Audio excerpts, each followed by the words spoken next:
She was an Omega, the lowest rank, the forgotten kind.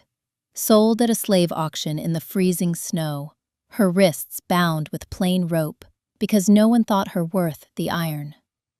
A healer with hands that could mend broken bones and burned flesh, yet not a single coin was bid for her. The crowd laughed, the soldiers turned away. She was nothing.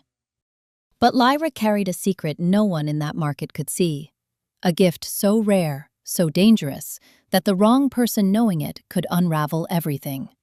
Then he appeared, the Alpha King, a man who had sealed his heart behind iron walls, who had been taught that mercy was weakness, that kindness was the blade that killed his father. A ruler feared across the north, and he had no reason to be standing in this auction yard. No reason at all. Yet when the bidding reached its lowest, when even the weapons merchant wanted her only for his smithy, the king's voice cut through the frozen air like a blade. 500 gold. The entire market went silent. Why would the most powerful man in the north pay a king's ransom for the one woman nobody wanted? Watch the full video to find out what secret Lyra is hiding and why the king's choice will change everything. The snow had been falling since before dawn. It did not fall gently. It never fell gently this far north. It came sideways, in sheets, needling through every gap in cloth and armor, finding the spaces between collar and throat, between boot and trouser. The torches along the market stalls bled orange light into the gray morning, and the breath of every living thing rose in white plumes that the wind tore apart before they could take shape. Lyra counted the planks in the wooden platform beneath her feet. 11. Warped from repeated freezing and thawing, gray as old bone. Her toes had stopped hurting some time ago. She was not sure if that was better or worse. Focus on the planks. Not the cold, not them. Female, 22 years. The hawker's voice was the voice of a man who had done this too many times to feel anything about it. He walked in a small circle around her, hands clasped behind his back, and she made herself look at a fixed point in the middle distance, a water trough with a thin skin of ice across the top. Literate, no visible disease, strong enough for household work. No one was listening. She could tell by the quality of the silence, the scattered shuffle of feet, the clink of coin being counted elsewhere, the low murmur of men negotiating over actual goods. She was not goods. But the rope around her wrist did not care about the distinction. 11 planks. The fourth one has a knot near the edge shaped like a crescent. Skilled in healing arts. The hawker raised his voice now, a hint of desperation coloring the words for the first time. Herbalism, bone setting, midwifery.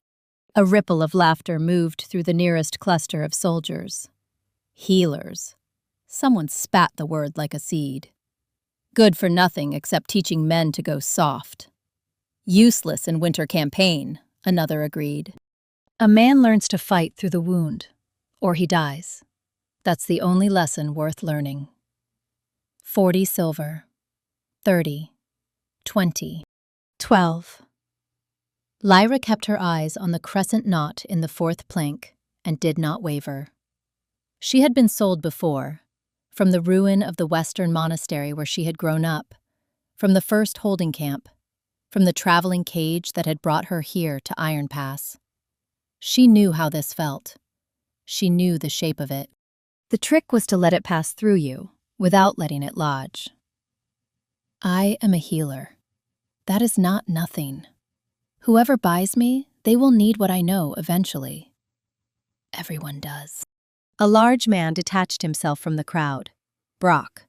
She had heard the hawker whisper the name to the guard beside him. A weapons merchant. Hands like slabs of cured leather, broken knuckles. The casual ease of a man who had never once considered whether his strength was being used well or badly. 10 silver, Brock said. She'll do for the smithy. She looked at his hands. She knew what happened in smithies run by men who looked like that. She knew the kind of work those hands made, and the kind of body they made it with. Survive first. Everything else comes after. She closed her eyes. The cold pressed in from all sides. the rope cut slightly into her wrists when she breathed. She was so tired, had been tired for so long, that the tiredness had become a texture, something she moved through rather than felt. She was not aware of the silence at first. It grew the way ice forms on still water, from the edges inward, each person falling quiet as the one beside them fell quiet, until the entire market had gone still, without anyone deciding to make it so. The torches still burned, the snow still fell, but the sound had simply stopped. Lyra opened her eyes. The man standing at the edge of the market wore a traveling cloak with the hood pulled forward, dark fur at the collar, practical in the way that only the very wealthy could afford to be practical. He was not looking at her. He was looking at the platform, at the hawker, at the mechanics of the arrangement, with the expression of someone assessing a problem. Then he looked at her. His eyes were the color of a winter sky before a storm. Not gray exactly, not dark exactly. Something between the two, the way old iron looks in fading light. They rested on her with a steadiness that was different from every other way anyone had looked at her in this market. Not calculating, not dismissive. Still, like deep water. He's actually looking at me, she thought. The observation cut through everything else, the cold and the rope and the 11 planks. Not at a body for sale. At me. 500 gold. The number dropped into the silence like a stone into a frozen pond. Brock's hand stopped moving over his coin purse. The hawker's jaw came slightly unhinged. Somewhere behind Lyra, someone made a sound that was mostly breath. The man walked forward through the crowd, which parted without him asking it to, and Lyra had the peculiar sensation of watching a tide move around a rock. Not because the rock pushed, but because the water understood that some things did not yield. He stepped onto the platform. Up close, she could see the snow melt on his shoulders, the slight tension at the line of his jaw. He had been standing outside for a while, in the cold, before he entered. The frost had reddened the ridge of his cheekbone, the bridge of his nose, and done nothing else to him. He had the quality of a man for whom discomfort was simply weather, neither to be celebrated nor complained about. "Are you a healer?" he asked. His voice was low, not soft, there was nothing soft about it, but low and direct, and it expected an answer rather than demanded one. Lyra lifted her chin. She had learned, in the various hands she had passed through, that looking away was the first thing they broke in you, and she had been careful not to let it go. "Yes," she said, "and I am better at it than anyone in this market would expect." One beat of silence. His expression did not change, but something in it, some small interior thing, settled, as if she had confirmed something he had already decided. "Good," he said. He turned and spoke to the soldier at his shoulder, a tall, scarred man who had been watching everything with professional wariness. Instructions were given. Coin was exchanged. The rope at her wrists was cut. "My name is Soren," the soldier said, not unkindly, but with the brisk efficiency of someone moving through a checklist. "You will not address the king directly unless he speaks to you first. You will not ask about your purpose here. You will do what you are told and stay where you are put." He paused. "Follow those rules and no one will harm you." Lyra nodded. Her wrists were free. Her feet were entirely without feeling. The snow was still falling. She watched the man in the dark cloak move away through the market, and the crowd closed behind him like water over a stone, and she thought, 500 gold, for a healer that no one wanted. Why? She carried that question with her the way she carried the cold. Inside her clothing, close to her skin, impossible to put down. The mountain did not care that she was cold. This was the thing about the North that Lyra had not yet understood in her theoretical way, having grown up in the gentler western reaches. Here, the landscape did not operate on human timescales or human concerns. The mountain had been here before anyone, and it would be here after. and the wind that came off the glacier above them was simply the mountain breathing, slow and indifferent and enormous. She walked. She had been walking for 2 days.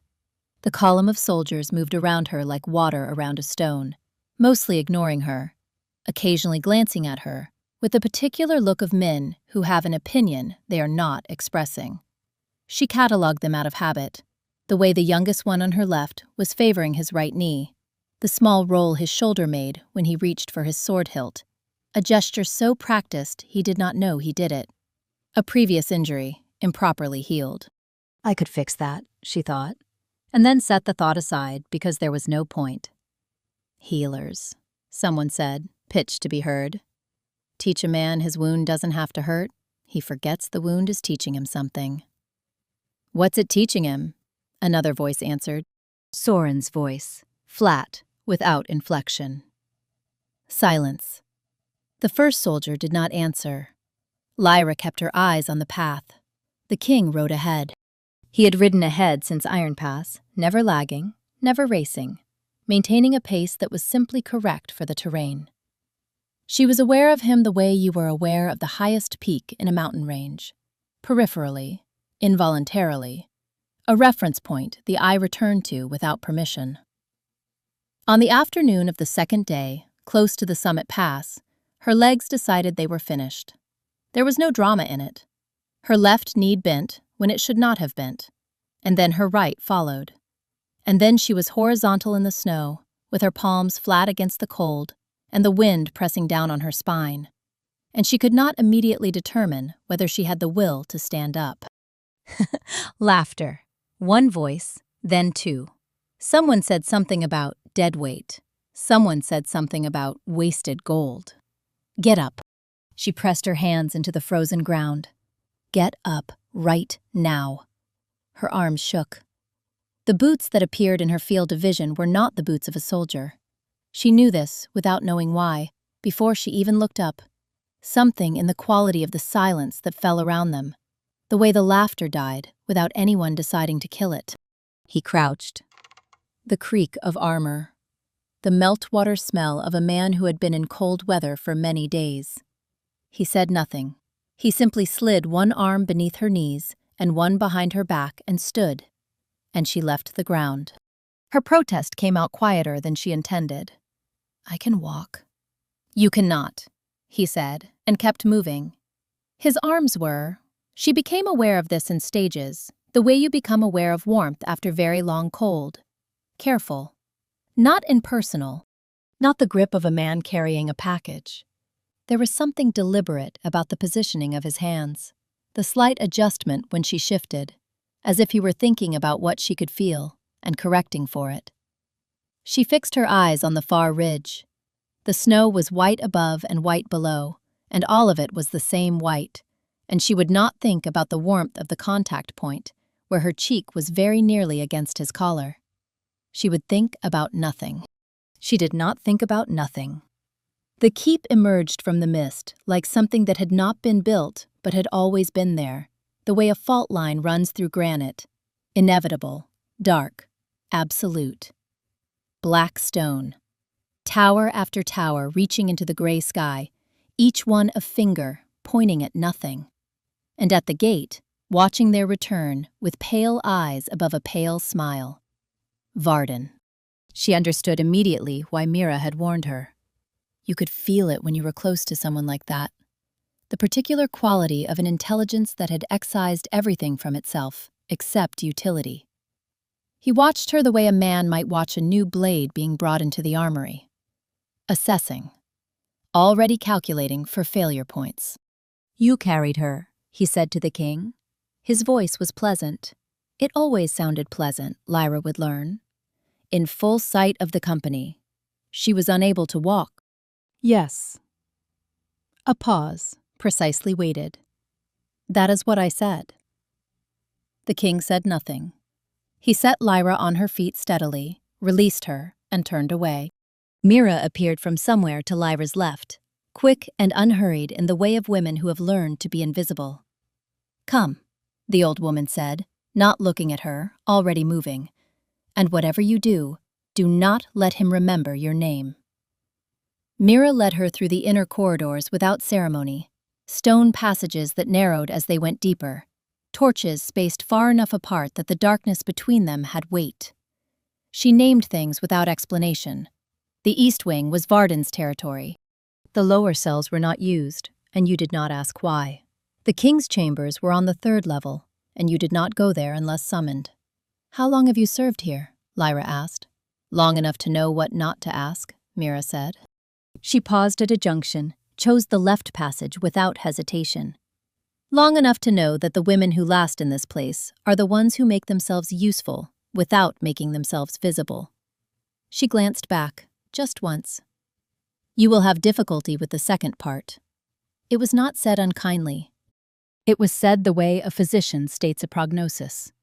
Lyra filed it away alongside everything else she had already learned about the keep, alongside the cold that came from the mountain itself rather than the weather, and the silence that was not peaceful but watchful, and the King's careful hands, and the question she still could not answer.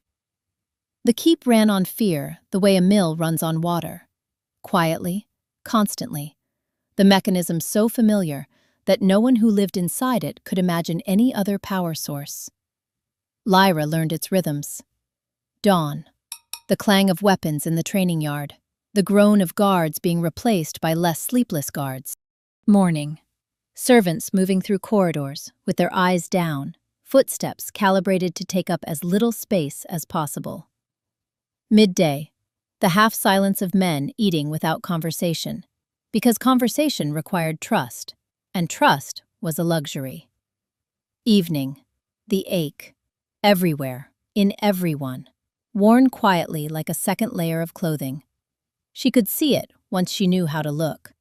The soldier rolling his shoulder in the doorway, the kitchen girl holding her hand at a particular angle while she worked, the guard whose walk had a 4-count rhythm when it should have had a 2-count, compensating for something he would not admit needed compensating. She stopped offering after the 3rd rejection. Instead, she watched and catalogued and waited. Among the people she catalogued, a boy of 14 named Tomas, the armorer's apprentice.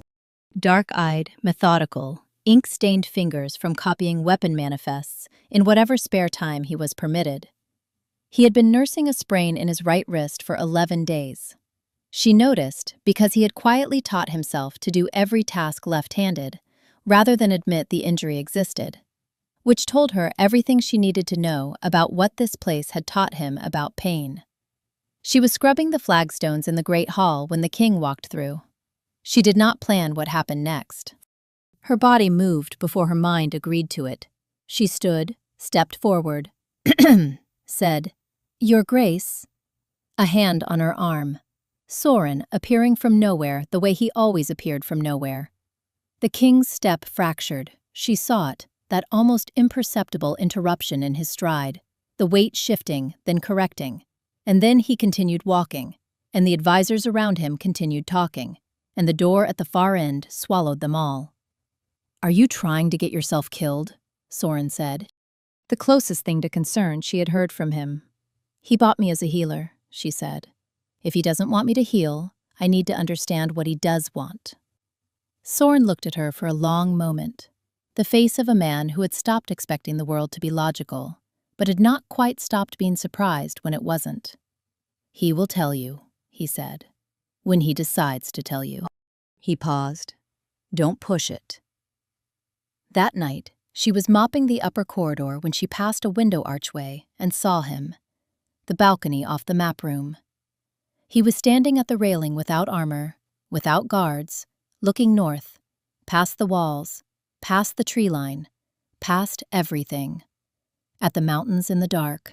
His shoulders were at an angle that had nothing military in it. His hands rested on the railing with no purpose beyond resting. He looked like a man who was very tired. She stood too long. He turned, not all the way, just a half turn, enough that his eyes found the window, found the lamplight, found her.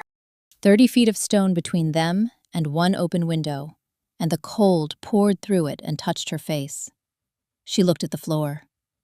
She grabbed her mop handle and told herself it meant nothing, and her heart was doing something irregular that she chose not to name. When she looked up again, the balcony was empty. The keep has many windows, she told herself. You will be more careful about windows. 3 days after that, Tomas's wrist stopped being a sprain and became something worse. She heard the sound from across the smithy yard, a particular crack, the kind that meant metal and bone had reached an agreement the bone had not wanted to make. She was through the gate before she decided to go through it. The forge fire had done the rest. A failed grip, a tilted tray, and then the white-hot ingot mold had done what white-hot things do when they encounter skin. Tomas did not cry. He had been taught not to cry, had learned that lesson so completely that his body had forgotten how to produce tears. He was biting his lip hard enough to draw blood. He was 14 years old, and he had the face of someone who had never once been permitted to be 14. Varden arrived before she reached him. She had seen this performance before, in different forms, in different places. The powerful man walking into the circle of silence around someone else's pain, and using that gravity for his own purposes.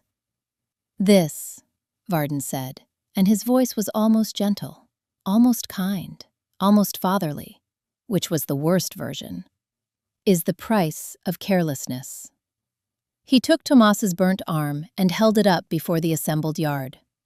Look at it. Remember what it teaches. Pain is the only honest instructor. Tomas's jaw went white. His whole body was trembling, and he would not let it show, and it showed anyway, in the fine vibration of his hands, in the way his breath came shallow. Lyra stopped thinking. She crossed the yard. She knelt. She took Tomas's arm from Varden's grip, not fighting, just taking it, the way you take something that belongs somewhere else, and she cradled it in both hands and let the warmth build in her palms. This will feel warm for a moment, she said, to Tomas only, as if Varden were not there. Then it will stop. You dare! Varden's voice, edged with something that had been waiting for exactly this. She did not answer him. She had no time for him. The burn needed her full attention now, before the second layer of tissue committed to its damage. And she gave it the attention it needed, and she did not look away from Tomas's face. The skin came back slowly. Pink, then unmarked. Tomas looked at his own arm the way a person looks at something they cannot reconcile with anything they have been told is real. Then he looked at her, and his eyes were wet in the way eyes go wet when the body overrides what the mind has been instructed to feel. And he said, in a voice she suspected he had not used in a very long time, "Thank you." Varden drew breath to speak. That is enough. Not Varden's voice. The king had come from the armory door on the east side of the yard, and he had been there long enough to have seen most of it. His expression was the expression it always was, contained, assessed, unreadable to anyone who hadn't spent 3 weeks learning to read it. But she had spent 3 weeks. And she could see, faint as the impression left by a thumb in cold wax, something in his eyes that had not been there before. Recognition, she thought. That's what it is. He looked at the boy's healed arm. He looked at her. He looked back at the arm. The boy returns to work tomorrow, he said. To the yard, to Varden, to no one. That is the efficient outcome. He moved to leave. Then he paused, and without turning toward her, in a voice pitched exactly low enough that only she could hear, "Well done." 2 words. She turned them over for the rest of the evening like smooth river stones, examining every surface. The summons came at the 9th hour, when the keep had settled into its night sounds, the creak of contracting stone, the distant watch call, the peculiar quality of wind through the northern tower that sounded like someone very large breathing. Soren at her door, face neutral. He wants a word. Up 3 flights of stairs she had never been permitted to climb, through a corridor where the stones were older and fitted more precisely, where the cold had a different quality, not the seeping cold of drafts, but the deep cold of thick walls that kept the world out. Past a door of dark oak. The room was a library that had surrendered some of its space to warfare. Maps spread across every available surface, territories marked in 4 different inks, campaign routes annotated in a precise, unhurried hand. A fire large enough to actually generate heat, the smell of lamp oil and old leather, and something beneath, iron or cedar, she couldn't determine which. On the shelf beside the window, between 2 volumes of military theory, a small book with a worn spine. She read the title without meaning to. Northern Medicinal Flora, Properties and Preparation, First Edition. The Monastery Edition, the one the herbalist teachers had used when she was young, its pages gone soft from use, the margins dense with old notations. Someone had read this book many times. She did not have time to think about what that meant, because he was standing at the window with his back to her, and when he heard her enter, he did not turn around immediately, as if he needed a moment longer with whatever he had been thinking before she arrived. "You acted without sanction," he said. "With Tomas." "Yes. I need to understand why you think that was acceptable." She looked at the back of his head, at the set of his shoulders, at the worn spine on the shelf. He already read it. He knows the answer. He wants to hear how I say it. "Because you bought me as a healer," she said. "You paid 500 gold for a healer, and then placed me in a house where I am forbidden to heal. I don't understand the purpose. And I thought, perhaps, if I could show you—" She stopped, reorganized. "What would you have done with that boy's arm if I had not been there?" He turned then. The firelight from behind her caught the angles of his face, the sharp line of the jaw, the precise darkness of his eyes. Most people's eyes moved while they thought. His did not.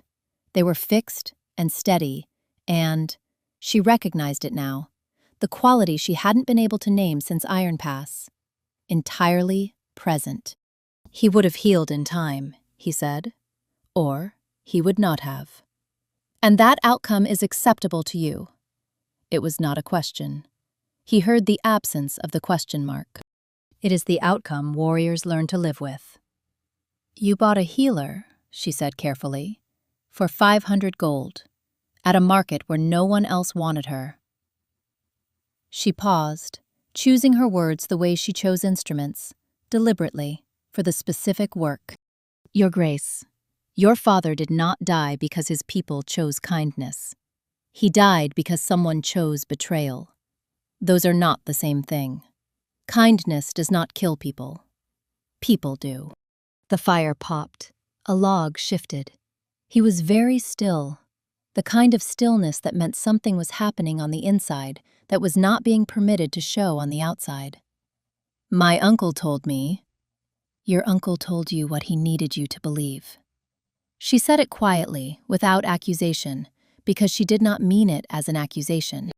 "He needed you to believe that mercy was the mechanism of your father's death. Because if you believed that, you would become a king who didn't make your father's mistakes. His version of safety." She met his eyes. "But you read the book." "Years ago, I think, and you never stopped wondering why it felt wrong." The silence stretched. Long enough to regret the directness, long enough to consider a softer version of it. Then he breathed, a long, controlled exhale that was not quite a sigh.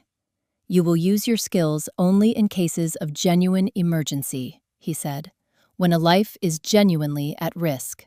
Not minor wounds, not inconvenience. Life." He paused. "I am not prohibiting you. I am asking for the line." It was not what she had hoped for. But it was something real, something negotiated rather than handed down. "I understand," she said, "and I will hold to that line." She turned to leave. Her hand had reached the doorframe when he said her name. "Not the healer, not you. Lyra." She stopped.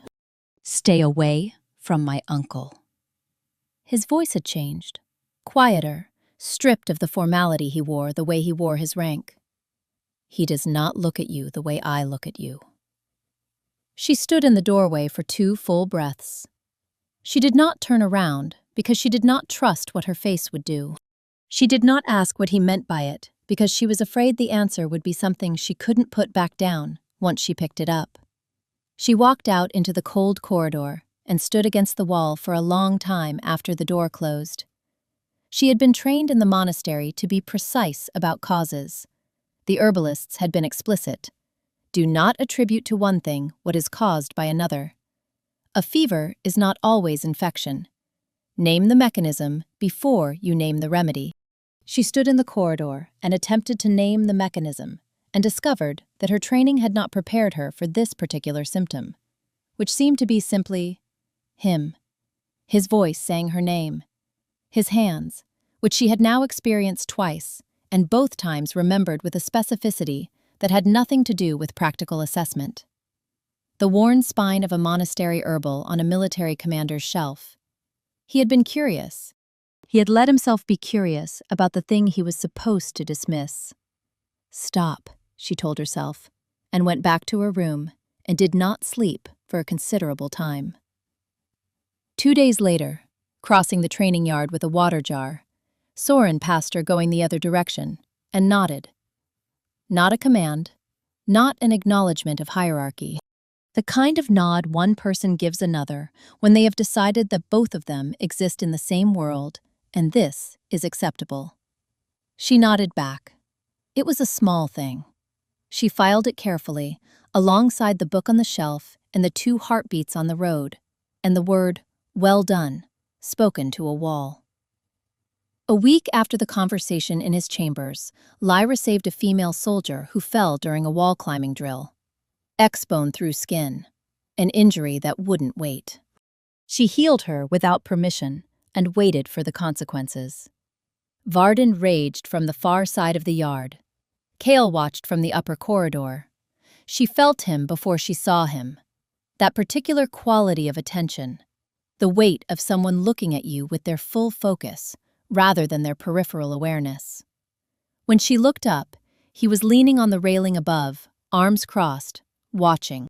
He did not intervene when Varden shouted. He let her stand in it.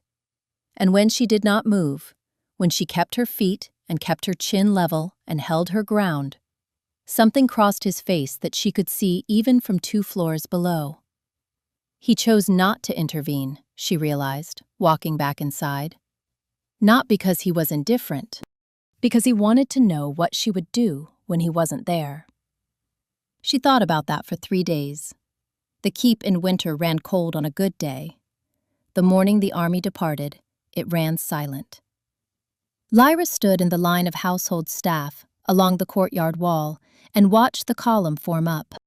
Horses blowing steam in the frozen air, the sound of armor settling, iron on iron, the low, serious murmur of men preparing to be soldiers again after weeks of being men. The king's black destrier stood at the head of the column, patient and enormous, and Kale was already mounted, already looking forward toward the northern gate.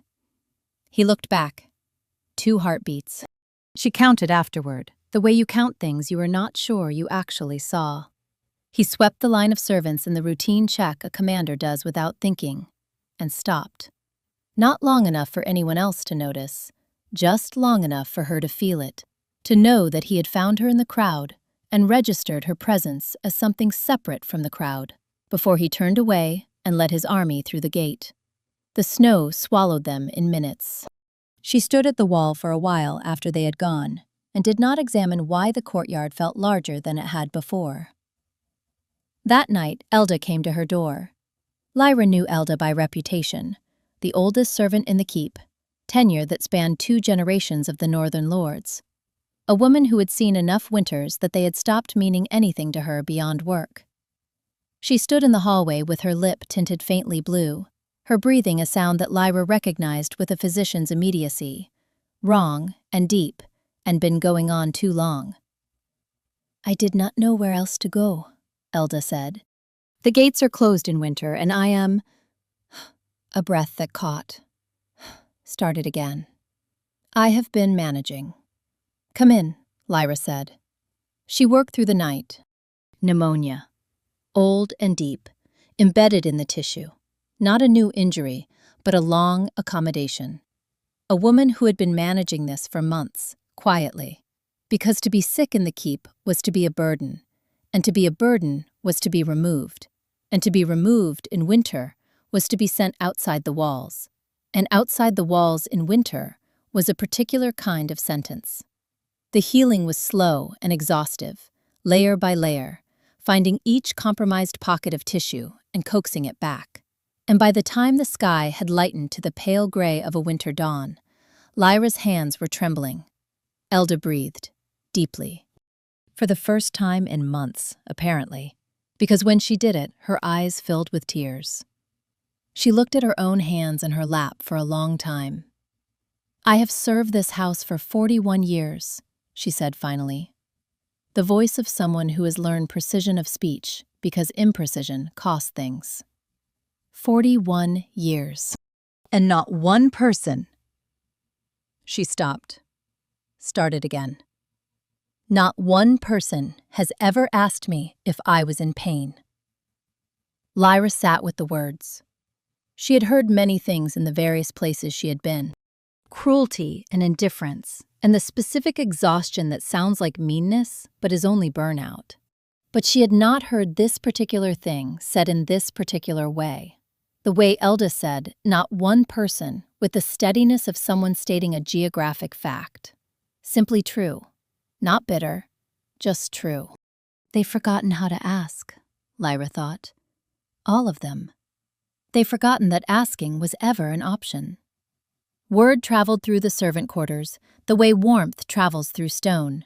Slowly, from body to body, and once it started, it didn't stop. The healer will help. She doesn't tell. They came in ones and twos, knocking with the hesitancy of people unaccustomed to asking for things. A burned hand, a deep bruise from a dropped barrel, a guardsman with a wound from a training accident that had gone quietly wrong over 2 weeks, the kind of infection that went quiet before it went dangerous. She helped them all. The keep changed around her, in increments too small to see, but too consistent to deny. A corridor where 3 weeks ago you would hear only boot falls and wind, now occasionally held the sound of 2 women talking about something that was not work. Children who had previously moved through the halls like ghosts began tentatively to exist in corners. Tomas appeared at her door one evening with a question about dried goldenrod, a purely practical question, asked with the focused interest of someone genuinely curious, and she spent an hour explaining the properties of northern botanicals to a 14-year-old who took notes on the back of a weapons manifest and asked follow-up questions until she ran out of answers. Mira stood in the corridor one afternoon and watched Lyra show a young kitchen girl the proper application of a poultice. She said nothing. When Lyra looked up, the old woman had already turned away. But her face, in that brief half-second, had worn an expression that had been waiting a long time and was only now allowing itself to be what it was. Lyra did not name what was happening. She was afraid that naming it would make it fragile. Then Kale came back. The horses arrived at the north gate after midnight, moving at the pace of urgency rather than emergency. Not panic, but the determined hurry of a man trying to outrun a clock. She was already at the courtyard door when the gates opened, because the sound of 2 horses arriving at a place built for 100 had a particular quality, and that quality had woken her before she understood why. He came through the gate, and he was already looking for her. She would turn that over later, the fact that his eyes moved across the courtyard and stopped where she was standing, before she had spoken, before anyone had pointed, as if he already knew her coordinates. Varden. His voice was stripped of everything except the information it needed to carry. Silver poisoned blade. He cannot wait until morning. She was already moving. How far? She rode behind him. The first time, her hands on the cold steel of his pauldron. The forest at night in the northern highlands was actual darkness, the kind that pressed against the torchlight from all sides and simply waited for it to fail. Ancient firs, black against black, their lower branches weighted with accumulated snow that fell in sudden, heavy slides. The cold was specific and total. Her breath came in ragged clouds and was immediately lost. She focused on what she knew. Silver toxicity moved differently from ordinary blood poisoning. It did not wait, did not settle, did not allow the body time to negotiate. She named it to herself, the way her teachers had taught her. Name the mechanism. The mechanism is not frightening if you know its name. He slowed when a descent made the path treacherous. She felt it, the deliberate reduction, his hands adjusting on the reins, careful without being careful, about being seen being careful. She did not think about it. She thought about silver toxicity and how much time they had. Not enough, some part of her said. There is never enough time with silver. They found the camp at the bend of a frozen stream. Varden lay on a bedroll of pine branches, surrounded by the careful silence of men who believed they were watching someone die. His color was the color of old ash. His breathing was the shallow, interrupted breathing of a body conserving the last of what it had. Lyra knelt and began. The silver toxicity moved with something that felt like intelligence, seeking out the places where healing tried to take hold, and actively undermining them. She had to be patient. She had to find the edges of it and work inward, the way you clear ice from a window pane without breaking the glass. She lost track of time. This happened in deep healing. The minutes dissolved into the work. At some point, she became aware that her hands were shaking, not from cold, from depletion. A hand on her shoulder, not gripping, simply placed there, steadying, the way you brace something that is listing. She leaned into it slightly, without deciding to, the way a standing person leans against a wall when they have been standing too long. She kept working. When the first gray suggestion of morning lightened the eastern horizon, Varden's breathing changed, deepened, regularized. The ashen color began, slowly, to recede. She sat back, the world tilted. Cale caught her arm. She registered the warmth of it, through glove, through sleeve, still distinctly warm, a contrast to everything else in this frozen dawn, and she stabilized. She looked at him. "You did it," he said, low, almost as if he hadn't meant to say it aloud. "He'll need a week of rest." Her voice came out steadier than she felt. "Kept warm, broth if he'll take it. No decisions for at least 4 days. The toxin affects judgment before it fully clears. He'll have it." Something crossed his face. Not quite gratitude, because gratitude was too simple for what this cost. "Thank you," he said. "Lyra." She was too tired to protect herself from the way her own name sounded in his voice at that hour. When Varden opened his eyes, he did not look like a man who had nearly died. He looked like a man who had woken up mid-calculation and was annoyed at the interruption. He looked at his healed body, at Lyra's hands, at Cale sitting close. "You have made," he said, in a voice that was entirely steady, "the largest mistake of your reign." Cale sent Lyra back to the keep with one of the camp horses and a cloaked escort. Before she turned to go, he was at her side. Close, his voice dropped. "Thank you for what it cost you." 3 words that had no performance in them. She felt them settle somewhere she didn't have a name for. On the road back, in the last gray stretch before the keep's gate, she counted the horse's hoofbeats to keep herself from thinking about the weight of his hand on her shoulder at 3 in the morning, and the way she had leaned into it without deciding to. She counted the hoofbeats. She thought about it anyway. The 3 weeks that followed were quiet the way a forest is quiet before a storm. Cale returned. He did not seek her out. This was new and specific and had a shape she recognized. The shape of someone who has permitted himself something and has now decided to unpermit it. The way his eyes tracked away from her in corridors. The precise angle at which he positioned himself in the great hall so that his peripheral vision did not include her. "He is afraid," she thought one morning at the frozen well, breath coming out in regular clouds. "He let me see something, and now he is closing the room. That's fine. Rooms reopen." She told herself this several times.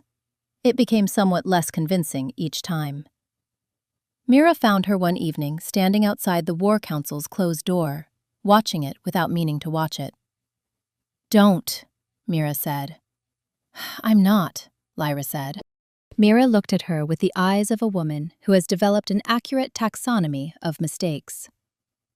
"He came back from that forest camp," Mira said finally, "and he looked at you. I was watching. I know what that look is." She paused. "I also know what it costs when a man like him allows himself to want something, and what he does when the cost starts to feel too high. What does he do?" "He finds a reason why wanting the thing is a tactical error," Mira said, "and then he behaves accordingly." She turned to go. "I'm not telling you this to warn you away from it. I'm telling you so you understand what you are standing in." She said it the way she said everything, without cruelty, without softness, just true. Varden came to her door on a night without stars. She had been asleep. The knock was the kind that expected to be answered. She opened the door and found him there, alone, his expression the expression of a reasonable man on a reasonable errand. "The king requires your skills," he said. "There is a prisoner in the lower cells who needs attention before tomorrow's questioning." He waited. He watched her process it. She knew this was plausible. Cale had told her, weeks ago, that she would be called on in genuine emergencies. This was exactly what a genuine emergency might look like. She took her bag. She kept her hand near it because the energy in her palms had been building since she followed him through the first door. A response she recognized now, her body understanding before her mind agreed. "Turn back," some part of her said. She kept walking. The stairs in the lower keep were older, the stones fitted without mortar, the cold here a different animal. It came from below as well as above, from the mountain itself, geological and ancient. The torches thinned, the air thickened with damp. She had been in worse places, she reminded herself of this. Mira had told her, in those first days. 2 levels in the lower keep, the upper cells which were used, the lower level which was not used, which you did not ask about. They were going to the lower level. No prisoner. No cell with someone in it. No waiting soldiers, except the 2 she had not seen step out of the shadows until they were already behind her. Varden turned. "I am not angry with you," he said, and the pleasantness of his voice was the most dangerous thing in the room. "You are not malicious. You are a disruption that has been allowed to go too far, and I am correcting that." He stepped forward. "You are not the villain of this story, Lyra. You are simply the wrong thing in the wrong place." "I will scream," she said. "No one will hear you."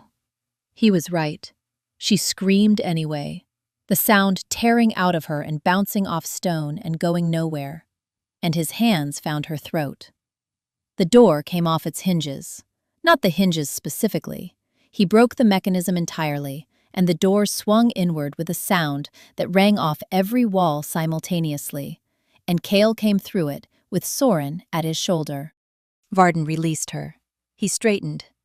He turned to face his nephew with an expression that contained something she had not expected to see there, something that looked, impossibly, like relief. As if this were a confirmation of something he had been waiting to confirm. "There it is," Varden said. Cale's eyes moved across Lyra, quick, thorough, assessing damage from throat to hands to feet, and then he moved between them. One hand, brief, at her arm. Checking. "This ends," he said. "You came the moment Thomas ran to find Soren." Varden's voice was still pleasant. "Before anyone even told you what had happened, you just came." He tilted his head. "I saw it at the market. I watched it grow every week since, and now, here we are." "Tomas told me what direction you'd taken her," Soren said from behind Cale's shoulder. "He knows these lower levels better than Varden assumed. The boy has been running errands down here for 2 years. Varden did not look at Soren. He looked only at Cale. "I raised you," he said. "I gave you everything you needed to survive what happened to your father. And this is what you've become? A man who runs through a fortress in the middle of the night for a healer." "Yes," Kale said. The single word, quiet and absolute. Varden reached behind him. The blade he drew caught the torchlight, and Lyra recognized the sheen of the edge immediately. The too bright quality that meant something other than ordinary steel. Silver. The same silver that had nearly killed him. He had kept the blade. She understood, looking at it, that this had not been impulsive. He had kept it, specifically. He had prepared for exactly this night. "If you will not be the king I made," Varden said, "then we need a different king." He moved without warning, and the tradesman was swift. Lyra watched Kale fight and understood, in the abstract, that she was watching something extraordinary. Not the technique, which was beyond her to assess, but the quality of attention. The way he existed in the space, fully and without remainder, every motion connecting to the next without gap. Soren at his flank, efficient and fierce. But there were 5 of Varden's men. They had been placed before the door came down. She saw the blade find its gap. The look on Kale's face, surprise, pain, the body overriding the will, and then his hands on Varden's blade arm, and a moment when he looked at his uncle with something that was not hatred, that was worse than hatred, that was grief. The grief of someone looking at what a person could have been and was not. "I built you," Varden said. Quiet now, almost gentle. "I do not say this with pride. I say it as fact.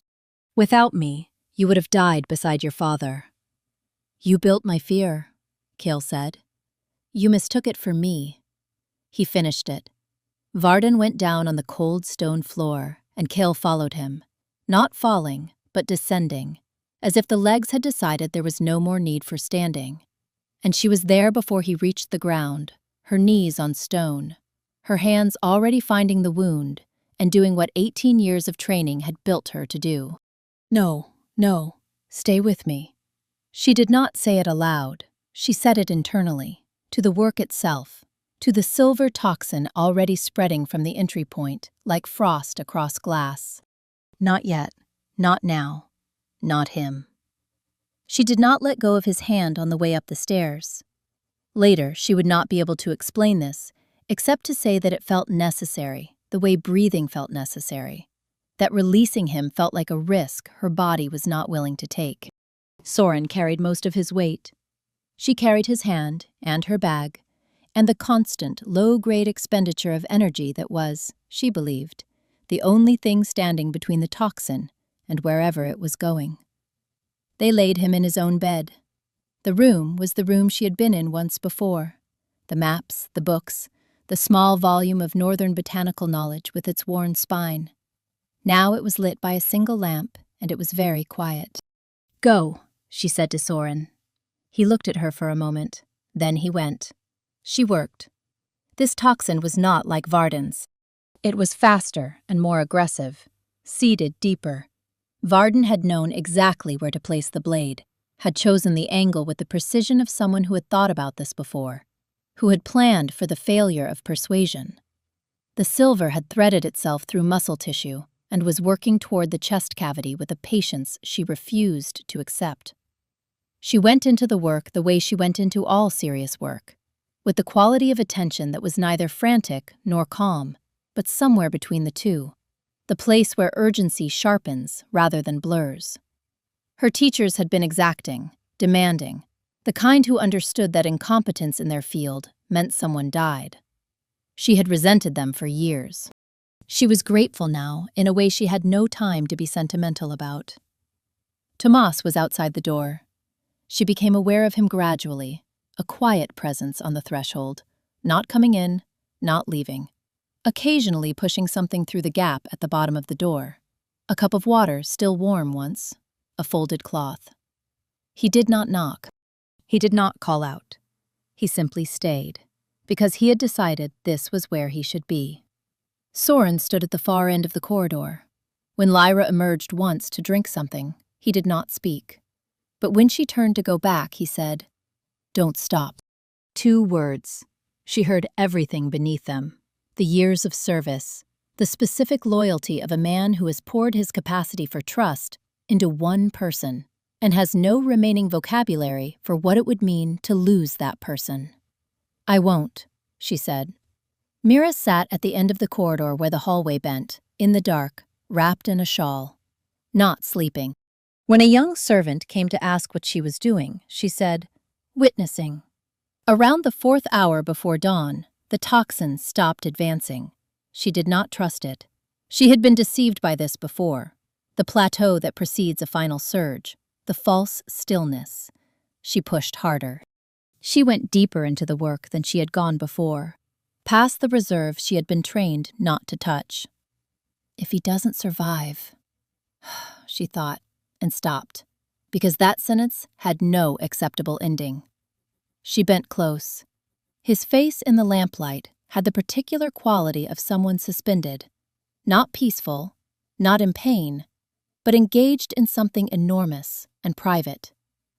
"I'm here," she said quietly. Not sure why she said it. "I'm staying." His lips moved. She leaned closer. His mouth shaped her name. Her throat did something that was not crying. She was too tired and too focused for crying, but was adjacent to crying, the way rain is adjacent to flooding. "I'm here," she said again. "You're going to be fine." She put every remaining thing she had into the next hour. The light that came through the window at dawn was the specific pale gold of a northern winter morning. Thin, horizontal, filtered through miles of cloud, but there, present. Committed to being light despite everything working against it. Cale opened his eyes. He looked at the ceiling. He looked at the window. He turned his head and saw her.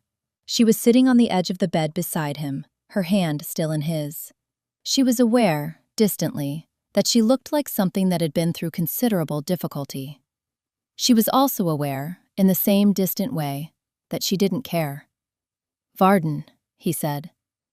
His voice was the voice of someone returning from a long way off. "He's gone." A silence that had weight to it.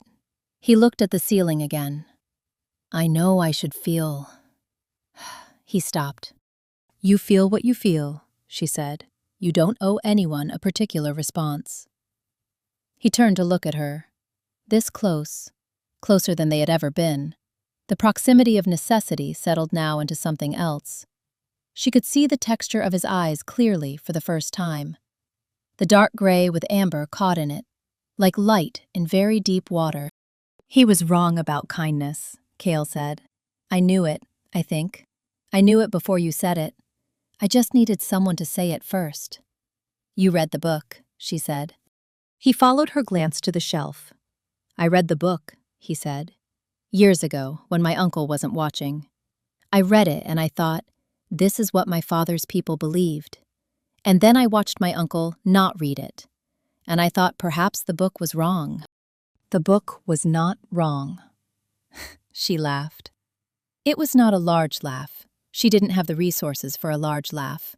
But it was real, and he watched it happen with an expression that contained more warmth than she had ever seen in him, and something in her chest tightened in a way that had nothing to do with exhaustion. "Cale," she said, using his name. She had not used his name before. She watched him notice. "Yes," he said, not answering a question, acknowledging something else entirely. He reached up and tucked a strand of hair behind her ear, with a care so precise and deliberate that it stopped her breathing.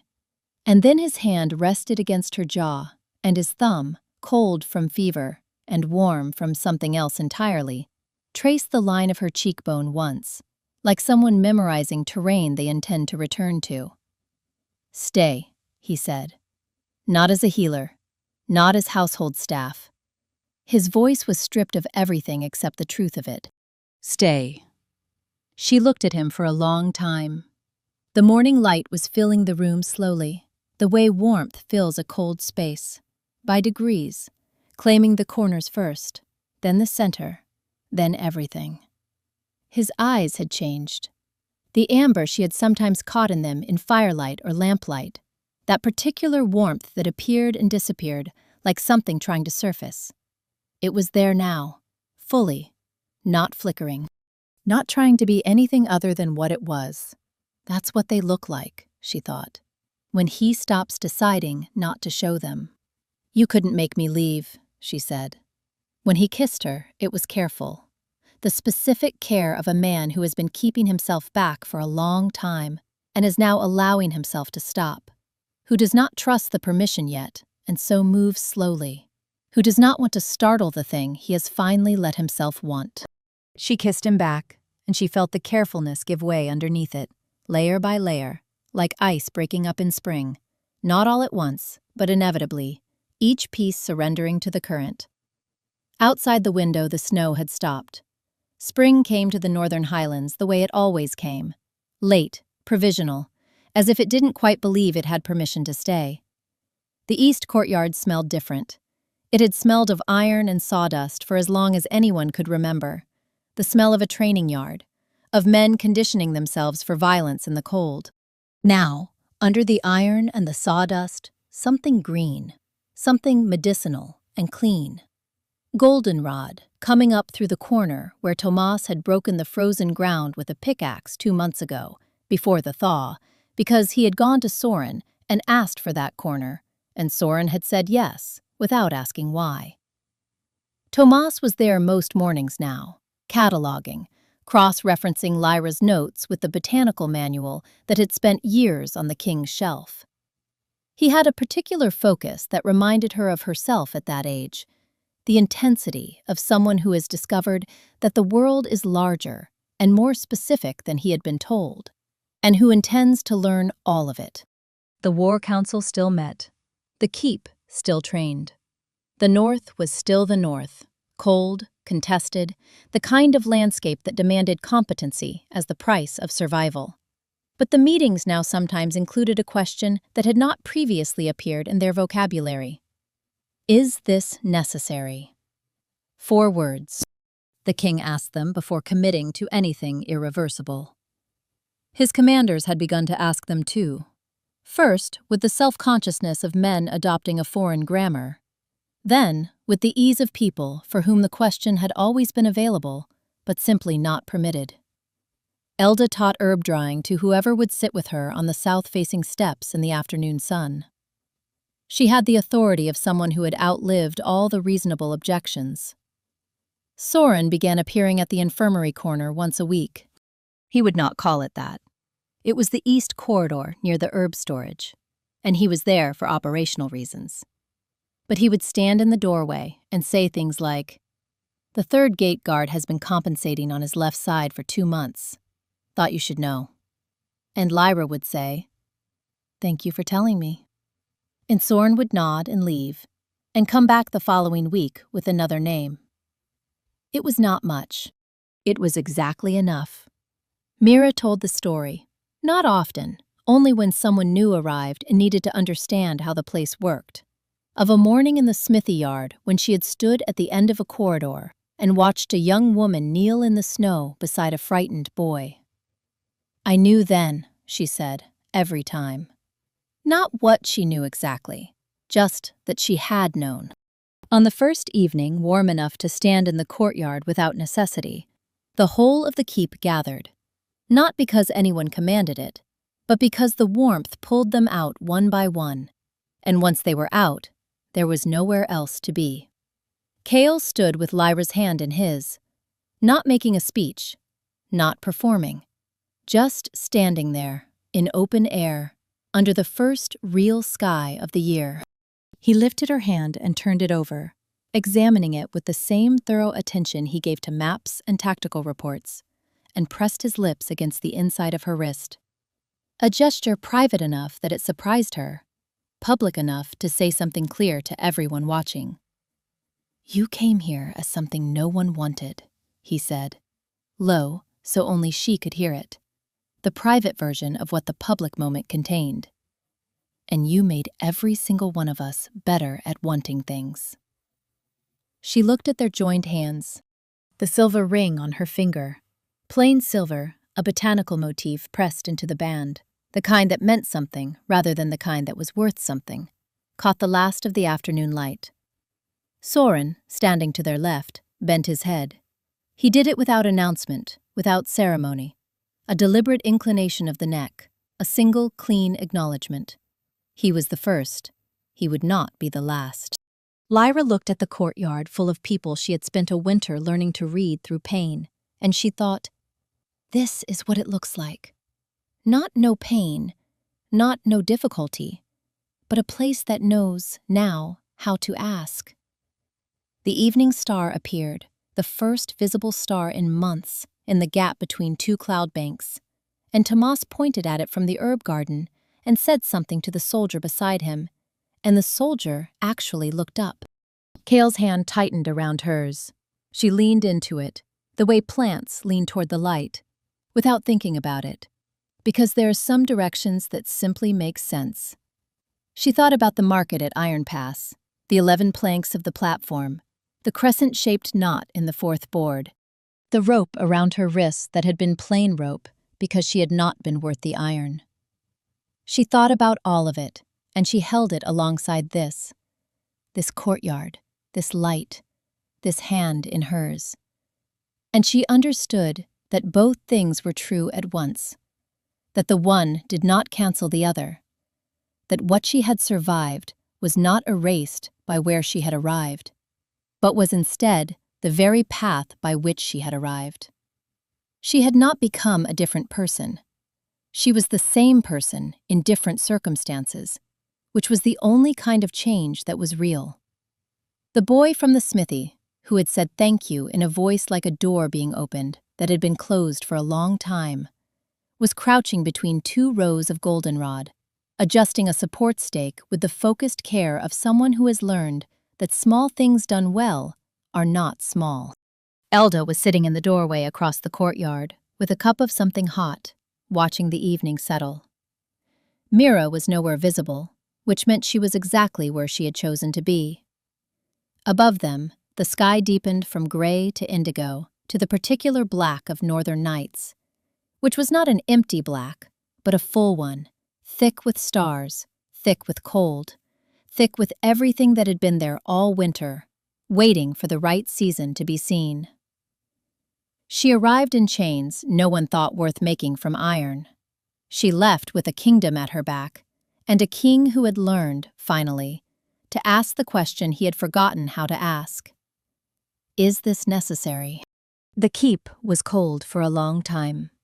Then someone brought something green inside, and it turned out green things, given any corner at all, are very difficult to stop. If this story stayed with you, if Lyra's quiet, unbreakable refusal to give up on people moved something in you, or if Kale's slow, careful thawing felt like something you recognized, tell me in the comments. Which moment landed? The market? The balcony window? The tent in the dark forest at 3 a.m? I read every single one. Your words are how I know which stories to keep telling. So drop one below, and if you want more, subscribe and stay. Thank you for being here.